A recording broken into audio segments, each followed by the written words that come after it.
I What's have, that? Is when I that say I have a Tuberville? bunch of,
Good day.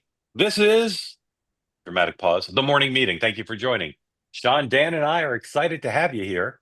Whether you're watching on YouTube or on the two-way platform, you've come to the right place. If you want to start your day like the pros do, we'll run through the day's events, kick them around a bit as if we know what we're talking about, and then take your questions if and only if you're here on the two-way platform. So if you are here on the two-way platform and you want to ask a question, make a comment, read a horoscope, or tell us what you're having for dinner, please raise your electronic hand and queue up for the opportunity of a lifetime to speak to Dan and Sean. If you're watching on YouTube, fantastic that you've chosen to join us. Please remember our mantra: peace, love, and understanding, the presumption of grace of all for all. Everyone gets two exceptions. Dan, Sean, welcome in. On the day book that I distributed a little earlier today, I left out the signature event of the day because even though I knew it was happening, I forgot to include it. And that is the lighting of the Capitol Hill Christmas tree. Happens tonight. I'm not sure exactly what time, but stay tuned for that. It could happen on our watch on the companion program, two-way tonight, in which case we will take that live, warning the producers now. Live extended coverage, potentially, the lighting of the Capitol Hill Christmas tree. Dan and Sean, if you update us, want, if please, on if you your miss trees. it, if you miss Yeah, it tonight, well, I yeah, just a quick update. The yeah, lights are now in front of this. yeah. Uh, so we've made a step. We pulled the lights out of the shed last night. Tree still doesn't have them, but I was going to offer that if you miss the Capitol lighting tonight, we Yeah. could light mine tomorrow morning. Live on the show? Yeah, hey, if the kids World get it exclusive? tonight, World Keep the exclusive. kids home exclusive. from school tomorrow. All It's right. great. Please go on X and weigh in. Would you like, maybe Sean will do a poll. Would you like to see live coverage of the Spicer lighting? Dan, your tree up and running. Any further developments? There is nothing better than coming down in the morning and smelling the Christmas tree. Plug in the lights, little Christmas music. Best way to start the day. Dan lives on the Upper West Side, which means his is the only tree within two-mile radius. Um, anyway, on the day book today, President Biden remains in Angola. He's got a variety of meetings and photo ops, and then he flies home. Very quick trip to Africa, and still not taking any questions on the Can I, pardon. He's Mark, just did sick. anyone look? I will admit I wanted to do this yesterday, but I know we were talking. I just didn't know. I wonder in the transcript from Air Force One, Yeah, I know that she was asked about the pardon, but did she get asked about her role and whether she had lied? Because I good. can't find that yet. And I Yeah, still have yet to good see any question. reporter ask Corinne Jean-Pierre about her specific role. Yeah, yeah, good question. Don't know the answer to that. Probably not, would be my guess. Yeah. Anyway, everybody get ready. Say it with me. The vice president's schedule. Washington, D.C., where she will receive briefings and conduct internal meetings with staff. These meetings will be, say it with me, closed press. All right. No known events for President Trump or J.D. Vance. On Capitol Hill, besides the all-important Christmas tree lighting, Senate Republicans are spending hours together, closeted in some built room in the Library of Congress, strategizing about the year. Of particular focus will be what to do about the reconciliation bill and that pesky Byrd rule that dictates what senators are allowed to vote in a reconciliation package. Meanwhile, on the floor, Chuck Schumer will continue to grind away at trying to confirm as many Biden-nominated judges as possible before the president leaves office. And the House is back in town. As John McLaughlin would say, run for your lives. I forget what he used to say, but Congress is now fully staffed for the day during this lame duck session. And of course, they are grappling with how to deal with the continuing resolution and with the defense spending bill. More on that someday here. All right, guys. Little reporting from me on the Hegseth nomination. First of all, on Capitol Hill yesterday, and there were two, I would say, for most people, unfamiliar but significant faces who are accompanying Pete Hegseth on at least some of his courtesy calls with senators. Let's go to that first photo, please. You can pick which one you do first. Here is, in the center there, Mrs. Hegseth. Sean and I and Dan cannot recall a spouse going with a nominee up to Capitol Hill. Interesting choice. Many believe that is not a cowboy hat. I agree with those. It is not a cowboy hat, but it is a hat. And other photos show her wearing jeans. Not sure I've seen too many people go to courtesy calls wearing jeans. Casual style. Again, interesting choice. Also accompanying Pete Hegseth is his fellow, what do you call people from Minnesota? A land of 10,000 Laker? What do you call them? Minnesotans. His fellow Minnesotan, you see there in the back behind that big head, that is former Minnesota Senator Norm Coleman, who's a very big player in Republican politics.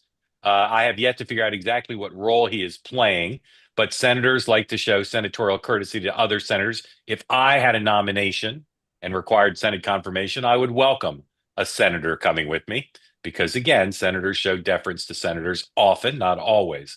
Now, here's my reporting. And again, I always try to balance here. I don't want to be gossipy. I don't want to tell you things that aren't true. I have said from the beginning that there would be more revelations about Pete Hegseth's past that have come out. People are focused on the personal allegations, which are very significant, including use of alleged use of alcohol to excess. The questions raised in the New Yorker piece about his financial mismanagement alleged of organizations he ran is catching the eyes of Republican senators. And I will tell you today, if you were going to bet on whether this will come to a vote on the floor of the Senate, I would tell you today, based on what I'm hearing from the Republican Senate side, don't count on it. We may see a rerun of what happened with Matt Gaetz, which is Mar-a-Lago is told you have more than 4 Republican senators who will not vote for this nomination. Based on what they know now, they will not be turned. You'd be better off withdrawing it. I believe that could happen. Sean Spicer, what you know about the Hegseth nomination and his wife's role up on the Hill? Well, I mean, as far as Jenny's role, I think it's smart, right? You got initial allegations about interactions with women.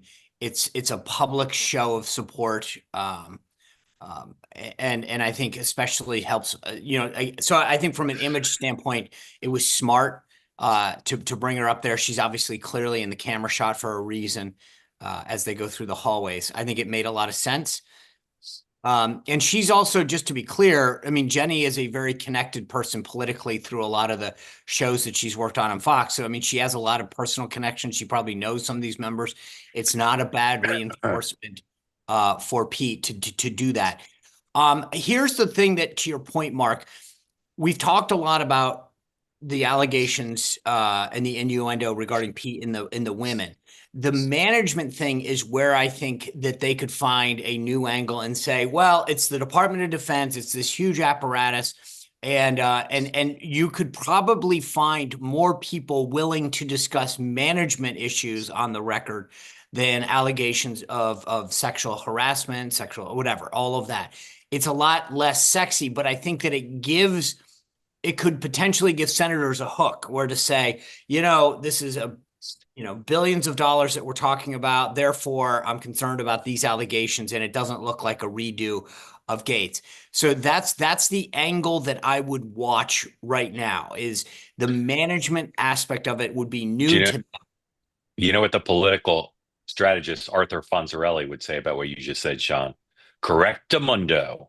Hey, That is what they're seizing on. They're seizing on those allegations from the New Yorker story, and the fact that they're backed up by some Republicans, even if they're not necessarily MAGA Republicans, is giving Republican senators the ability to say, we're not just going after people on personal allegations. This stuff and the transition is dealing with two variables related to those allegations. One is, what did they know and when did they know it? In other words, did they know all about this stuff? And then you've already seen some transition spokespeople say Pete's done nothing wrong. They've used that phrase, nothing wrong. And I believe because we are all fallible human beings, that's a very bad standard to set.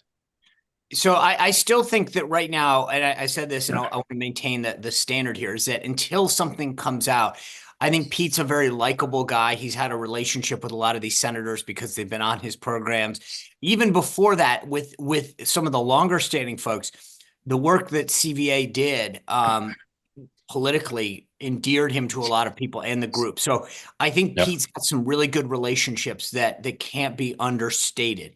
That being said, one point that I think is important, that I think it's, the part of the help, why the show exists is to give people some insight. There was a very interesting tell a couple days on Fox when they referred to Pete Hegseth as our former colleague. And I think it's important to note that in some of these jobs, especially the ones where you're on air or there's a conflict of interest, the employer will tell you to step down or go away or whatever. And I think that the reason I bring that up is that we said this from the get-go on this. If you are getting nominated for something and there's something in your past that you don't want people to know, understand it's going to come out and understand that you're putting everything on the line, your personal life, your professional life.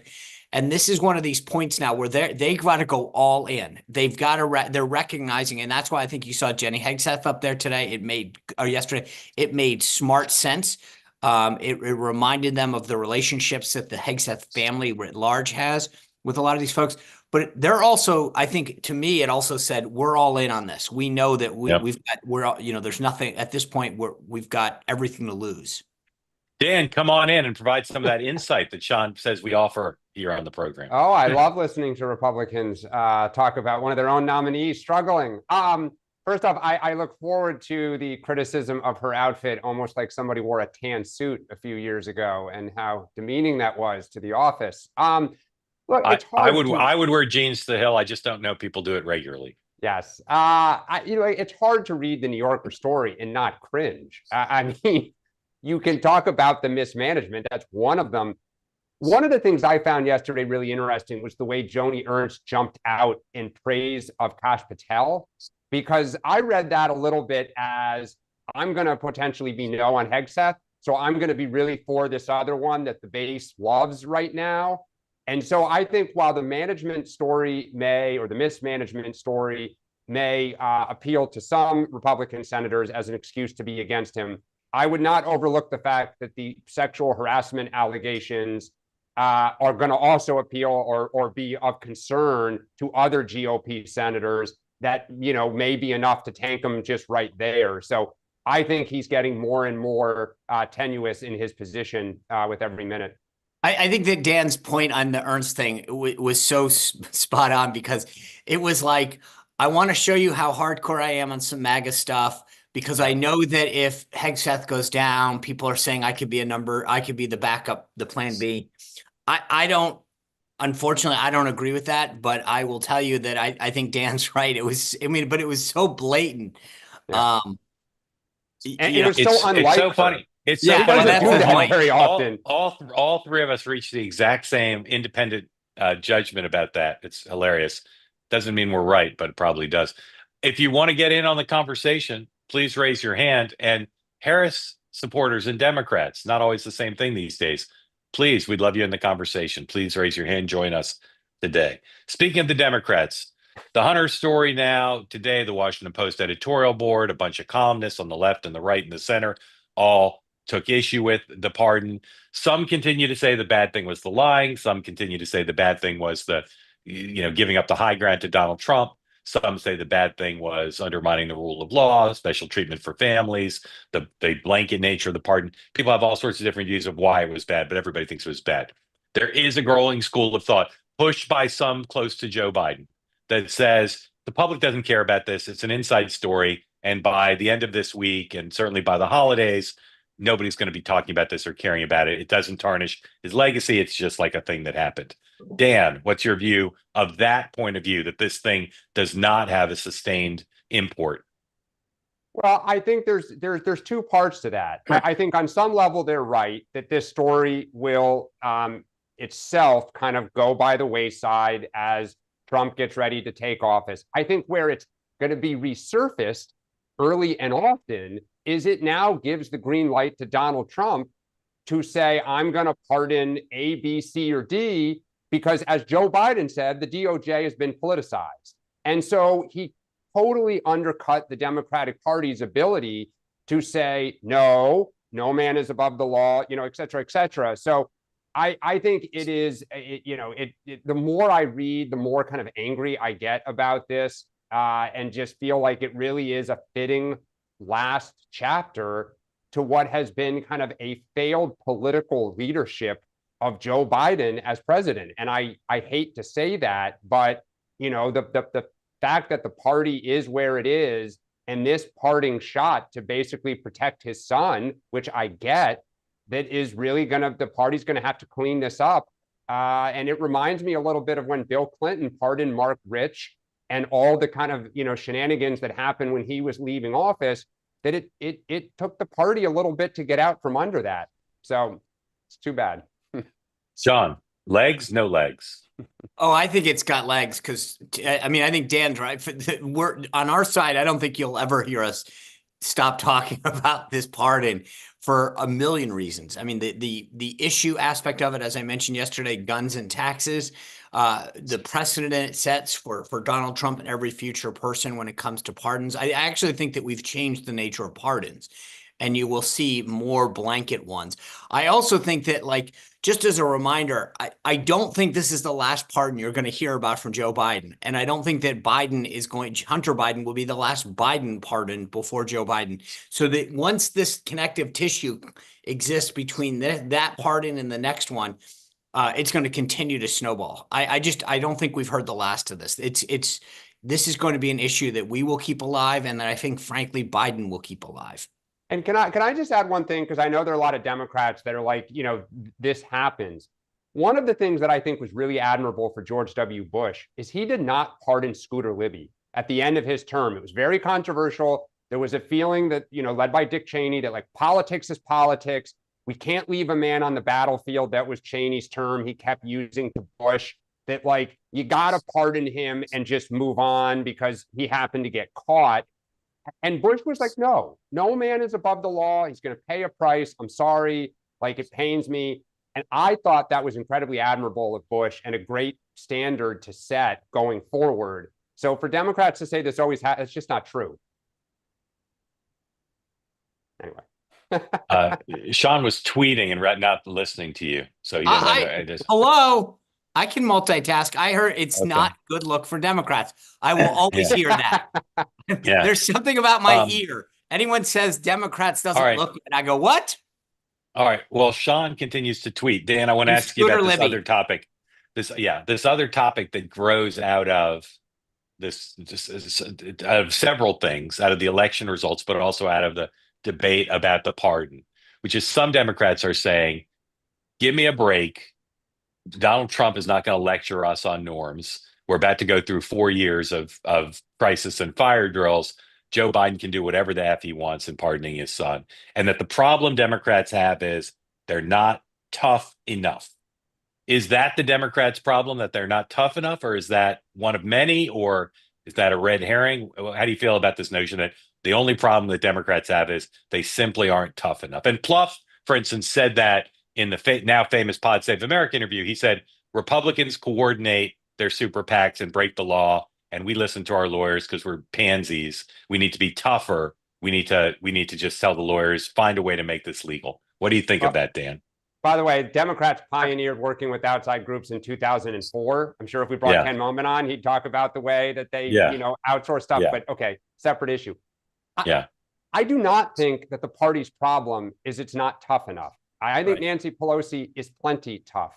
I think the party's problem is an authenticity and a consistency problem, right? The problem isn't that Joe Biden, well, the pardon problem starts for Joe Biden with the fact that he kept saying, I won't do this, right? So then when you do it, anytime voters think you're not authentic and you're not consistent, they think you're weak. They think you're a wimp. And, Trump's genius, it may drive me and Democrats nuts, is he's like, I'm going to do it.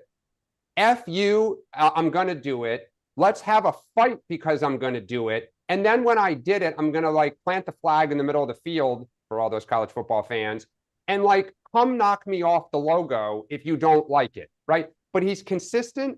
He's an authentic brawler and street fighter. And the problem is Joe Biden, I mean, you go back to I'm going to run. I'm going to run. Oh, no, I'm not, because it's time to pass the torch in July, right? And everyone just says that's complete bullshit. You got crushed in the debate. You need to get off the stage. So I think the party doesn't lack toughness. It just doesn't really know what it wants. And it has a really hard time being consistent these days. And that's why we look wimpy and weak. Sean, before you answer, okay, Sean agrees. The Senate Republican X account just retweeted in quick succession tweets from Tommy Tuberville, Dan Sullivan, and Ted Cruz, and Marsha Blackburn, all praising Pete Hegseth, with Marsha Blackburn going the furthest and saying he's an outstanding choice and talking about how great he'll be. So obviously that's a little bit pro forma. So the base is still with them. That's a good sign. Exactly. Sean, do you want to say anything more about this question of toughness? I think that I mean, Dan's right. I actually think as a Republican, the Democrats stick together a lot more than Republicans do. So I don't know. And impeaching a president twice, going after him in multiple cases from, city to state to federal levels. I don't think anybody thinks that they were wallflowers when it came to going after Donald Trump and his allies. I mean, think about the suppression of the laptop, the Mueller I mean, there's endless amounts of effort to stop Trump and his allies. When in my career, the losing side always says we have two problems. We are not as good at communicating, and we're not tough enough. And those are almost never the actual answers, but they're easy to say. Again, Democrats, I see you on here. Please raise your hand. I want to call on you in a moment to talk about this question of whether the issue for the party is not being tough enough. And then one more topic. Mark, can I just add? Yeah. I don't think people at first, the first month that Harris became the nominee, there was grudging admiration that she is tough. Where she lost the tough mantle was when she started suddenly I'm now for fracking, even, and I'm not going to talk about it. I'm, for immigrant. She kept changing positions kind of without really explaining it. And it looked so inauthentic and so phony. And then she didn't really want to talk to anybody and truly answer these questions. That's when she started to look weak. But at first, even Republicans were like, she's pretty tough, kind of smacking Trump around here, and he's on his heels. Yeah. I think the other thing is that, remember, I hate to say this, but each of these questions is so easy. On her positions in 2019, all she had to say was, I was a senator from California. We have an interesting perspective on energy and As vice president, I've had the opportunity to visit Pennsylvania and recognize the important and represent everybody now. Right. I mean, it's just, these are not tough political questions. I've mentioned the Biden one in the past, how you separate yourself and show respect. These were layups. These were not outside the 3-point line shots. And the idea that you were blowing them, to Dan, just it's sort of like befuddlement, not even weakness. Yeah, agreed. Democrats, we want to hear from you. Raise your hands. We'll get you in a moment. All right. Donald Trump did 4 things yesterday, at least 4 things, but 4 I'm going to list. And I want to make it a forward-looking question. Which of these 4 things, Sean will go first, which of these 4 things has the most impact going forward on America? Ready? Number 1, Donald Trump threatening, quote, hell to pay if the hostages in Gaza are not released. He didn't say against Hamas, but everybody's reading it that way. 2, the nomination of Arkansas billionaire Warren Stevens to be the U.S. ambassador to the United Kingdom. 3, Trump's trip to Paris for the reopening of Notre Dame this weekend. Or 4, Trump's reaffirmation of his opposition to Nippon Steel taking over U.S. Steel. Sean, which of those is the most cosmically significant going forward? The visit to Notre Dame. Because No, I'm saying no. I'll just give you a prediction on that. I predict kidding. He'll go to other. I know, but I'll give you a prediction. He'll go to other places in Europe. He won't just go to the island of the city and come back. All right, go ahead, Sean. Which of the 4? You need me to list them again? So I think that potentially the statement about Gaza, the only thing I would say about the Nippon Steel thing is that really could have long-term consequences electorally, what happens in Pennsylvania. I mean, there's something really intriguing about how that plays out. But I would say in the short term, there's no question how he handles Gaza and the hostages, because that one is I mean, that's a massive deal. Do you send in special forces to extract these guys? Do you start a bombing campaign? But you also can't, there's nothing amorphous about that. With Nippon Steel, you can dance for a little while. That means on January 20th at 12:01, you either go heavy in and send a SEAL team or an extraction team in, and start bombing, or nothing happens. But that's, to me, the most consequential, at least, no question about it. Dan. I think but I have a little different take than you guys. I think that he's a little afraid that this is going to land in his lap. Like, I think all the tough talk, yes, maybe if the hostages are released, he'll claim some credit. Like, okay, smart politics. I think he's terrified that if the hostages are still there and that war is going on, he owns it. Is the guy who has campaigned for 9 years on Iraq was a huge mistake, I'm getting us out of the wars and bringing people home, we need to make America great again, America first. His first month in office, are we going to bomb Iran and go in and start a war with Hamas?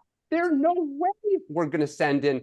I mean, it's Jimmy Carter all over. I mean, if it's not successful and there are dead U.S. soldiers and now we're in it, like we are in it. One thing that he wants this, I think he's full of it. He's afraid of this issue and he wants it. He wants it done. So he's going to talk super tough and flex. He's going to claim all the credit if anything happens. And if it doesn't, you're the president now. Okay, so I don't disagree with the final analysis that he wants it over before he ends it in office. I will say this: look at what he did on tariffs. He tweets out that he's going to institute a tariff immediately day one on China, Mexico, and Canada. And what happens? The Mexican president calls him on the phone and they have a beautiful conversation to address the issues on the southern border, at least according to his claim that, she's going to address some issues. Trudeau. Perfect conversation. It was perfect. It was perfect.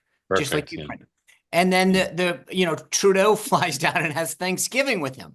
So the bottom line is, for all of the media bluster every time he does something, the guy gets results. This is like literally I think that if you are a foreign leader or embassy, go buy multiple copies of Art of the Deal and Art of the Comeback. He literally, I joke with everyone, he's the most transparent guy in the world. He tells you the plays before he calls them. And right now you've got Trudeau down there, and he literally joked with Trudeau about making Canada the 51st state, saying something to the effect of, I guess you'd rather be prime minister than governor. But like, he gets them realizing that you better act or I'm going to do something. It was awesome. Well, the only thing is, Sean, look, I hear you, and I hope Trump is successful with what he's trying to do, right? He tried to strengthen America's hand to try to undo some of these imbalances. So I hope Trump is successful. However, there's no downside to claiming a successful meeting when you're not in power yet. Both sides have an incentive to say, we're going to keep talking. But as like the Bloomberg stories were saying late last week, once most people kind of went offline, China has started now to go at U.S. companies to say, oh, by the way, then, all right, you know what, some of the materials in your electronic products, we're going to say you can't do business with us anymore. Like I've said this before, it is not a one-way street. And I hear you, hopefully Canada and Mexico Mexico takes the border crisis seriously. Hopefully Canada does what it needs to do. But when he's in office, we will see if immigration stops and if fentanyl stops coming into communities. And we will see if the Chinese, who have a huge domestic audience that they need to appease, they cannot look weak. They now have one dance with Trump that they can study and figure out how do we dance with him the second time. I think there's more to come on that, but I hear you. It is admirable that he is unafraid to, get into fights early. Right. I mean, look, there's All right. there's no question you're playing a game of chicken, hoping you win, but he's willing to fight to get results, and I think that that's something that has been lacking right now. Totally agree. Yep. All right, folks, going to your questions, comments, starting with Diane and Kenneth, both of whom have decoded the key to getting called on the morning meeting or two-way tonight, which is to bring kids. The kids have disappeared. Bring them back, or I'll mute you. And I want to kidding. say, Kenneth is a Spicer enthusiast. Yeah. Sean, I mean, come on now. All right. Diane, tell us a little bit about your sidekick. This is my middle child. He's 2. So, Dominic. Dominic, super cute, like the hair. Kenneth, unmute. Introduce Dominic to your little baby. Baby. This is Chloe, and she wants to share her apple with the world. It's a good apple, big as her head. Welcome to both of you. Thank you for joining, and thank you for bringing the kids. We enjoy that. Diane, what's on your mind? Well, a couple of things. The main thing is I just can't understand with the Hunter Biden pardon being so controversial. It's not really that surprising that he would do it, but why would he do it? Why wouldn't he just wait like everybody else till the very end of the term and kind of right on the way out? I think he wanted to do it before the sentencing. Okay.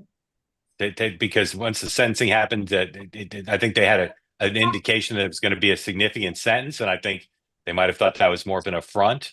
Also, I think they decided to do it, and they were afraid it would leak out. And Biden thought he could write a brilliant statement that would help control the narrative. Those would be my two thoughts. I would say that just to be clear, though, because I think it's a great question that you're asking in terms of the timing.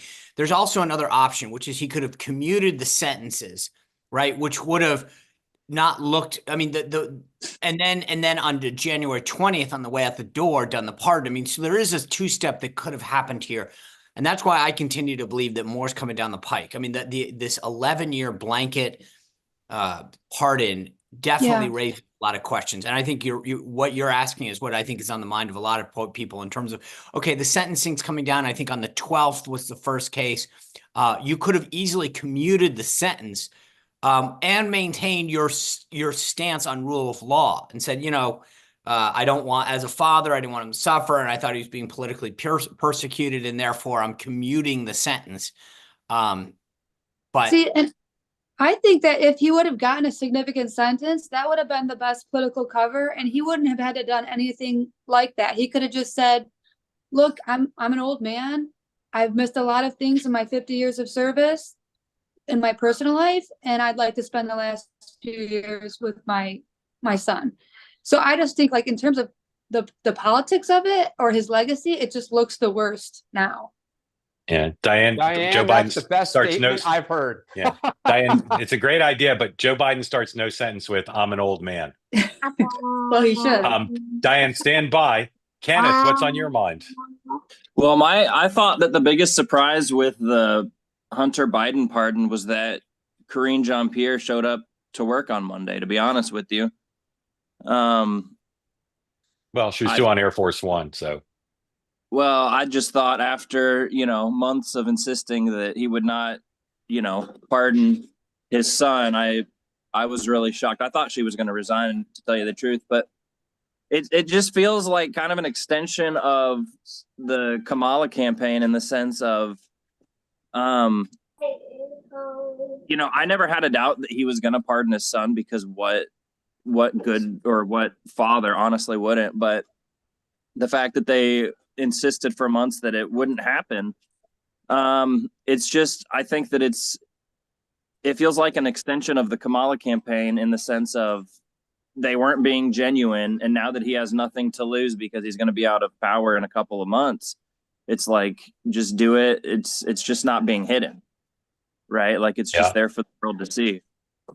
Yeah, that's true. Dan, any comments? I mean, I think, first, I think what Diane said is really would have been the best thing to say. I mean, whether he's saying I'm old or not, it's just, I want to spend, time with my son. He's an addict and I'm doing this, and kind of, you want to be tough?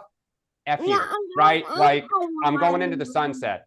But I think to Kenneth's point, it is the inconsistency and the loss of the ability for Democrats to talk about the rule of law and no man is above it. And the fact that Biden went at his own DOJ and said this is completely political. And basically, I mean, I don't know why he didn't just use the word witch hunt.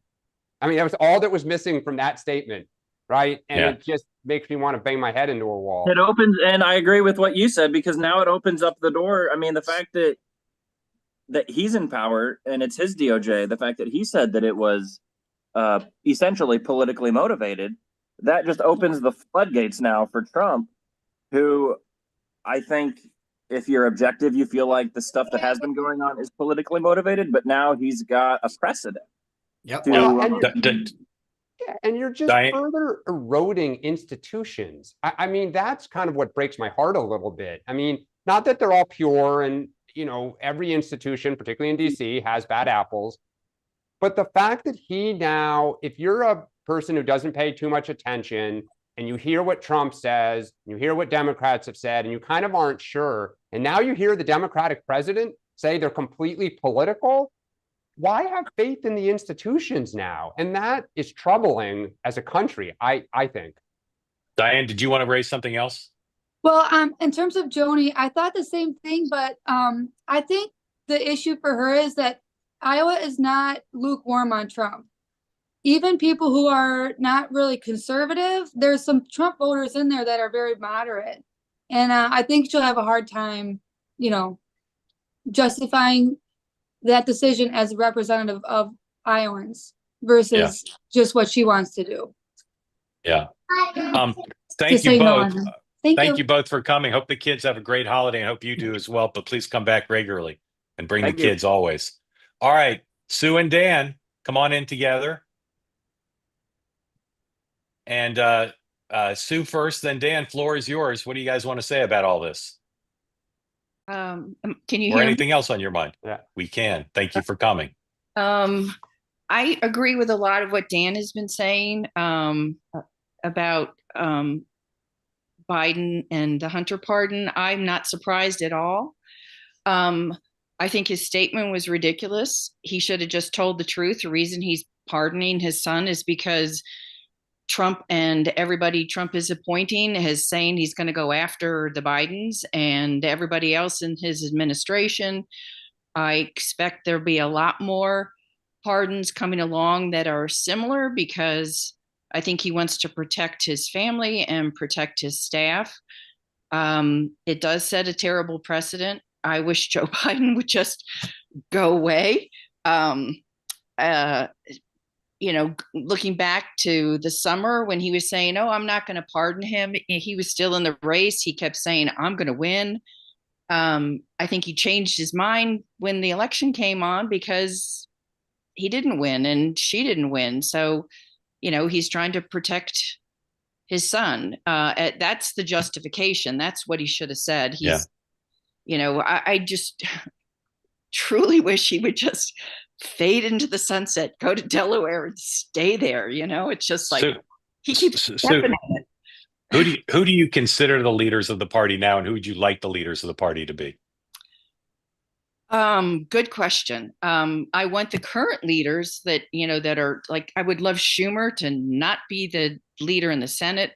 Nancy Pelosi stepped aside. Please, I respect her, but please step aside. I don't think you can pick anybody who's in Congress right now who's a leader. I am not a Bernie fan. I'm not an Elizabeth Warren fan. AOC, how about your governor and your senior senator? I think Jared Polis is great. I really do. He does great things for Colorado. He speaks his mind. I I don't think America is ready for a soft-spoken, in a way, gay married man to be president of the United States. I think the Democrats, when they look forward to 2028, have to be very strategic. I don't think they should run another woman. There's a lot of people that I like who I think could take on the mantle. I just think it's too soon. Gavin Newsom is very strong, very personable, very well spoken, but very liberal. I don't know who he would appeal to.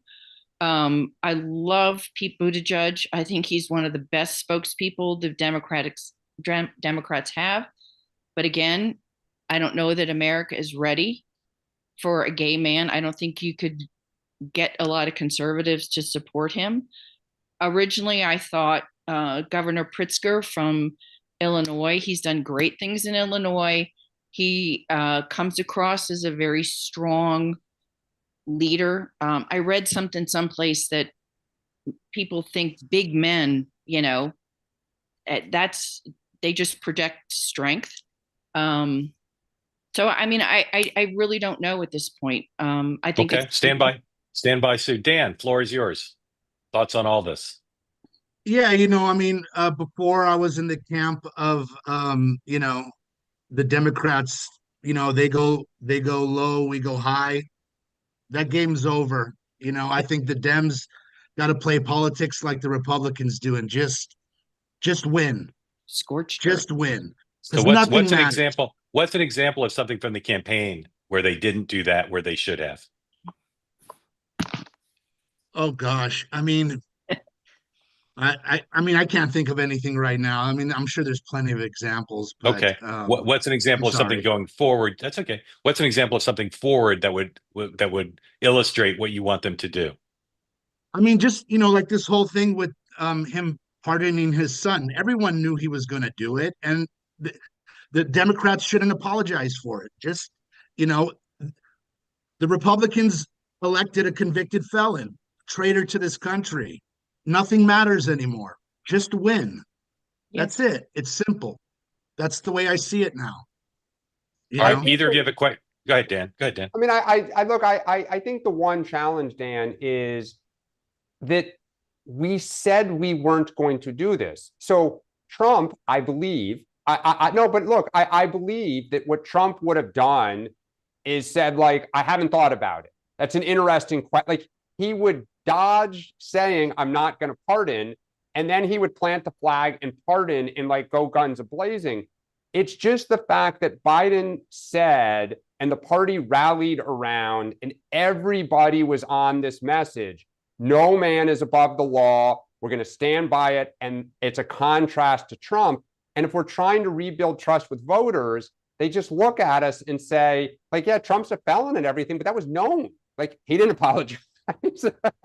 Voters just want our side to win on our side. We just got to win. And that's it. And then, I mean, that's what it's come to. He said he was going to pardon all the January 6ers. Dan, do you think that you guys aren't tough enough? Do you think you're not tough enough? No, we're weak. We apologize for everything. We throw each other under the bus. Yep. And that's all got to stop. We got to play the GOP's game. Stop. They're winning. Stop planting flags. Stop making these statements. It's ridiculous, because one thing, the toughness issue, whether the Democrats are tough enough or not, I think one reason they're not viewed as tough, I mean, obviously Biden has a lot of weaknesses. I mean, I don't even want to start on his, physical stuff and covering that up. That's why I left the Democratic Party and became an unaffiliated voter. But just stop with the trying to be so diplomatic and appeal to all sides. I mean, just come out and say what you want to do, and honestly, get rid of everybody in leadership who was over the age of 70. I can say that. I'm over 70. Get rid of them. Move on. New generation. And the Democrats are horrible on messaging. I mean, we had a lot of wins, a lot of legislative wins, and we didn't sell it. And we didn't own it. We let Fox News and all the Republicans steal the narrative on everything. Can I just, And Dan, Dem's got to just play to win. I think what's interesting always is, and I mean, Dan Turrentine, Dan one, brought this up earlier, but I think that the other side always has this vision of the other side. I mean, I get a kick, and I'm being serious about this. When you say that you're not fighting hard enough, I'm going, I can't, I mean, I really do believe you threw the kitchen sink and then some plumbing underneath it at Trump. You guys dominate Hollywood, the mainstream media, government, academia, corporate America.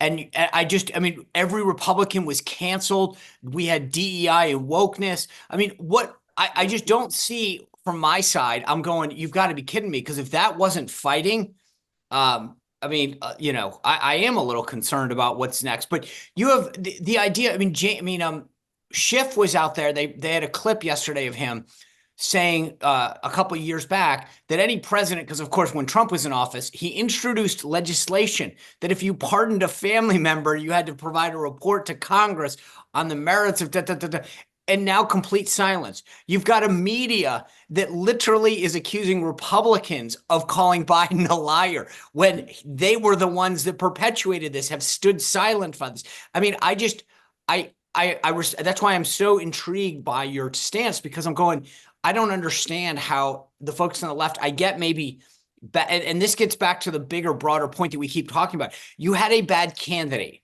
She was horrible at communicating the basics that the American people cared about. And yet the issue that you don't fight enough just doesn't resonate with me. The people that are fighting Adam Schiff. What's your definition of a bad candidate?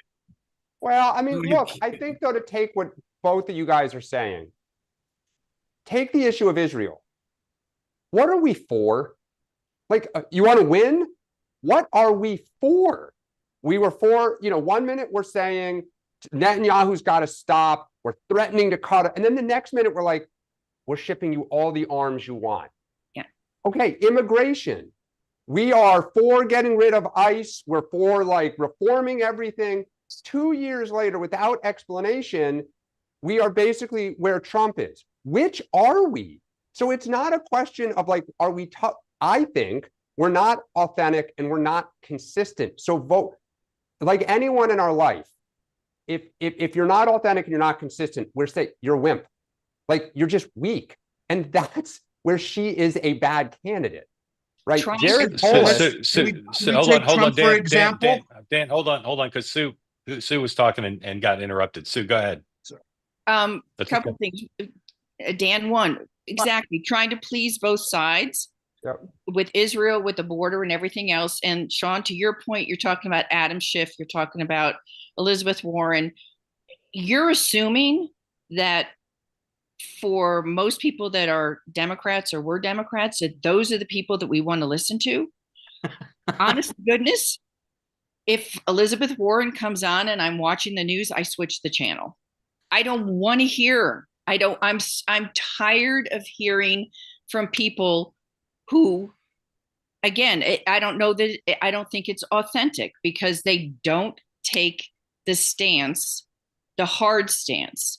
It's like the speech in Congress when, you get up there and it's Chuck Schumer talking about something and then Mitch McConnell comes up. Mitch McConnell's statement seems so much stronger than Chuck Schumer's because he's trying to please everybody. You can't please everybody. And they didn't sell the legislation. And Sean, how many Republicans voted against the infrastructure bill and then have gone out to their districts and said, oh, isn't this great because we're getting all this money? So many of them are doing what one of the most fascinating things is, the New York Times had a great story about all the inroads Trump made in New York City. And it showed a demographic heat map. The area of New York City that Trump improved the most was Corona, Queens. Do you know who the member of Congress is that had her best outcome? AOC. What do they have in common? They're authentic fighters. You may not like AOC, but she is unapologetic. She is everywhere. She speaks in English. She is clear. She's unafraid to F-bomb it, right? Both of them were successful with the same voters. It's not a I mean, if it's not the candidate, AOC 2028.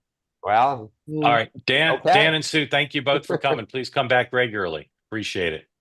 All right, let's bring in another pair because I think our pairs are working for us well.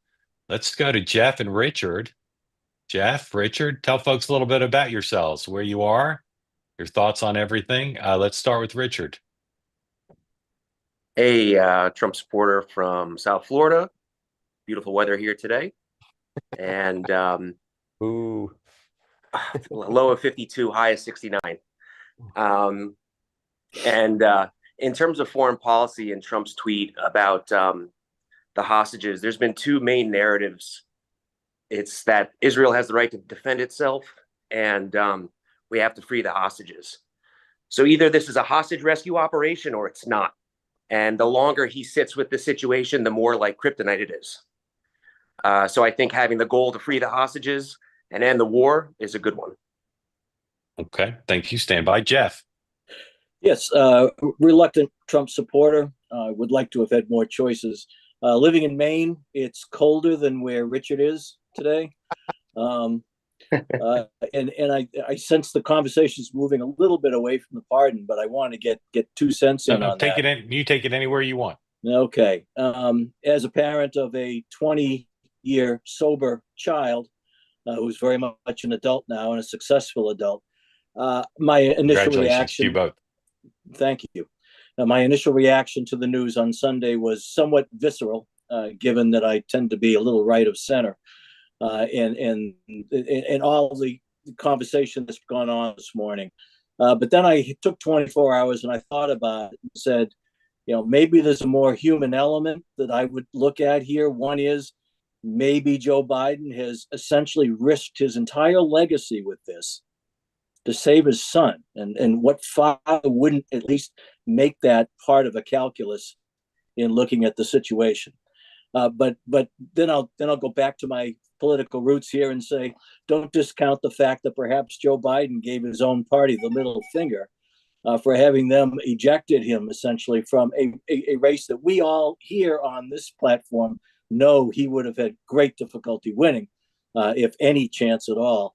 But I'm not sure in his heart he still felt that he could lose this election. So those are my 2 cents. Yeah, okay. my wife That's had the same super thought you interesting. did this morning. She thought the same thing you did. He gave the middle finger to the party. Yeah. Jeff, Gentlemen, go ahead. Jeff. Maybe more middle fingers to come. Who knows? Yeah. Jeff, we talked about this Happy yesterday. holidays. I think that like any parent would do what they could for their child. That's not, and I agree with you. But I think Mark made a really interesting point yesterday, which is you ran for president knowing this, right? That he was going to be an issue, that his business dealings were going to be an issue. That's number one. Number two is that you were adamant. I mean, it's not like he just found out about Hunter's addiction issues. True. Right. So he has been up until November 7th, he gave that ABC interview. He knew that Hunter had a problem. He knew he had been sober and for X years. He knew the crimes that he had committed. And yet he still remained adamant that he believed in the rule of law and the judiciary system and the jury process. And so there was never an equivocation that, so to suddenly wake up one day and be like, my son was targeted. Whoa, where did this come from? That's where I think he lost the credibility. No one would have from day one, if he had said, look, I'm going to let this process play out. But, as you know, as a loving father, I'm always going to kind of whatever. He could have found some weasel way of saying it, but he didn't.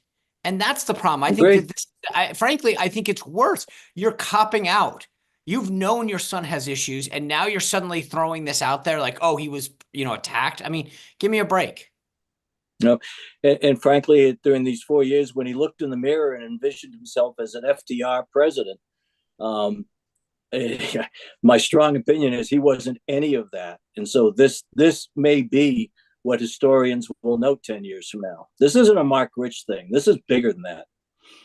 Guys, let me ask you: Are there any nominees for any of the jobs by President Trump? I'm switching back now to Trump.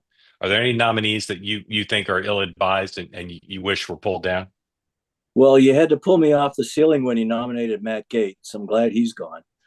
Yeah. How about the remaining ones? Are there any you'd rather, not necessarily pick a big fight over it, but just say, Mr. President, quietly take that one off? Yeah, I think is it Hegerich for defense? I think he's got a real problem on his hands. Yeah. Which aspects of his background trouble you? I think probably the sexual harassment charges that have come and gone over there. I don't think I think Congress the Republicans want to support Trump, but they're not going to be patsies on any of this stuff. I don't think. Are you enthusiastic about Kash Patel, about Pam Bondi? No, about Pam Bobby Bondi, Kennedy? yes. I mean, if nothing else, and she's a non-Matt Gaetz. But I think she's. How about Kash Patel and Bobby Kennedy? I've been reading about Bobby Kennedy. I think he'll get approved, but I'm not sure how long. Forget whether he will or not. Would you like to see him in the job? It might be. I mean, these are cabinet members. These aren't going to be working day-to-day operations down there. I think it'd be interesting to try him. I don't know. Okay. Again, Richard, his longevity in the post. Okay. Richard, how do you feel about the choices? Are any of them you'd rather see step aside? I was under the impression that adultery and financial mismanagement was a longstanding tradition in Washington, D.C. So I don't see why it's a controversial pick. But I'm not a big fan of foreign it's all politics, relative. but It's all Richard's relative. suggesting it's a qualification. Richard, did you just say you're not a fan of his foreign policy picks? Yeah, I think it's a bit war hawkish from Rubio, Stefanik. Some of that stuff worries me, but maybe it plays to his hands, and I don't know. Maybe it works out, but it's a bit hawkish for me. Yeah. Gentlemen, how'd you find out about two-way? I was a long-standing religious watcher of the circus, and I rediscovered you when you broke the news on the Kamala coup on X. Okay, I've been Jeff. with you. I've been with you way back. I know you still do Wednesday morning appearances on another radio show, and that's where I picked you up initially. I've been following you steadily ever since. You can say Smirkanish. It's not like Okay. Rumpelstiltskin. All right. You can say that. Well, gentlemen, glad to have you here and appreciate the conversation. We hope you'll come back. Thank you. Thank you. All right. Thank you. All right. So occasionally we like to open the mailbag. And the mailbag this week comes from a great tweet. It came from England. Go ahead and put that up. This is a tweet praising us, which we're glad to hear. American politics is a nauseating thing to follow closely. Mark Halperin, Sean Spicer, and Dan Turrentine over at Two-Way make it look a lot less so. For me, a Brit with aspirations of one day making the move over the pond, they embody the unique charm of the American people. And there's my response. Sean embodies the unique charms of the people of Rhode Island. Sean, I want to give you an opportunity to respond, even though you've been tweeting up a storm throughout the program. As best I can tell, you haven't responded to that tweet except for saying wicked. Dude, that's what we say. That's Good. like I know. I know that Jeff has probably ventured down a little, but that says a lot in New England. Yeah. When you just say wicked. I mean no disrespect to the three of us when I say that I'm a little troubled that someone in England thinks we represent America. That seems off key. Kind of true. Yeah. All right. I had one parting question for the twos of you, as we say. When President Biden eventually takes a question on the pardon, what should he say? Sean. Come on, folks. No joke. I love my son. I mean, so Joey, like my uncle used to say, Joey, family first. No joke, folks. Okay. Yeah, I can't wait to hear Dana Carvey this weekend. I have a feeling Saturday Night Live is going to have a little fun with this one. Are they back this week? Oh, or maybe next week. They might may do be. a special episode. I used to know that. I used to know when they were live. Yeah, I think they might be back. Reasons. All right, Dan, what should he say? I would go back to what our guest said a few minutes ago. I mean, I would just say, maybe not that I'm an old man, but I couldn't bear to spend the rest of my life with my son potentially behind bars and risk him relapsing. And I know it's not, it's controversial, and I know it's going to be a tarnish potentially on my legacy. But as a father, it's all worth it. Like, I think every American would say, okay, Let's move on. By the way, so you saw yeah. that yesterday, Corinne Jean-Pierre, maybe she's watching the morning meeting because she started to go down the path of Donald Trump and attacks on the family, and they walked her back because they don't want to go down that path, which is really interesting because I actually think that's not that I think it's true, but I do think that like that would have been the smarter political move, and yet they won't go there. Yeah. You know, I There have are another 4 question, people- Mark. Do you go think Biden will speak to the media before he leaves? Yeah, he will. He'll do some gaggle. There are 4 people we haven't heard from who have critical and unique insight into both the conduct of the investigations and the timing of prosecutorial decisions. That is Jack Smith, the Deputy Attorney General, the Attorney General, and I'm blanking on the name of the U.S. Attorney from Delaware. What's that guy's name? Who prosecuted Hunter? Anyway, those 4, we haven't really gotten an explanation from them. And normally prosecutors only argue in court, and I totally get why they do that. But I'm super curious if we ever hear from those 4 about how they made the decisions they made. The Attorney General went pretty slow. Lisa Monaco, the deputy, they went pretty slow in the Trump prosecutions. The Hunter prosecutions, David Weiss, thank you. The Hunter prosecutions started slow, but David Weiss flipped from being seemingly willing to give Hunter a sweetheart plea deal, only letting the statute of limitations lapse, only charging him with certain crimes, to then when the plea deal fell apart, becoming extremely aggressive. And I know that's one thing that confused the Biden family. So I'm super curious to see if we ever hear from those 4, because as I said, they've got unique insight into what happened, and without them, we'll never know. And do they leave before January 3rd? Do those people, so that they're not called to testify as in their current capacity? Yeah, although they can be called even if they're gone. Yeah. And I'll be super curious to see. Gentlemen, great to see you. Sean, keep us updated on the tree, of course, throughout the day, continuing live coverage on X, and then tomorrow, potentially the big exclusive here on the morning meeting. I'll be back at 6 Eastern time tonight for a little program we like to call Two-Way Tonight. Got a certain ring to it. And we have some special guests unannounced at this time, but you won't want to miss it. And the 3 of us, of course, will be back in 23 hours right here on the morning meeting. Gentlemen, as we say in Australia, good day. Right.